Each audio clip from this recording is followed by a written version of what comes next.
Azərbaycan Respublikası Ali Məhkəməsinin Plenumunun 24 dekabr 2025-ci il tarixli şəxsiyyət hüquqlarının müdafiəsi haqqında qərarına əsasən artıq nikah zamanı xəyanətin baş verməsi halı mənəvi ziyanın yaranması əsaslarından biri kimi çıxış edəcək. Bu nə deməkdir?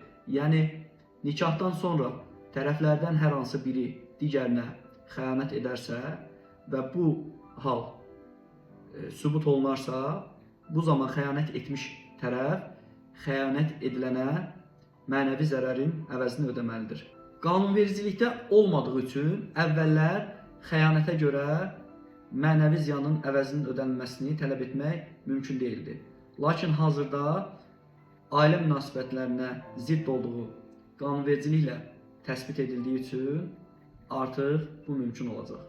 Diqqətiniz üçün təşəkkür edirəm.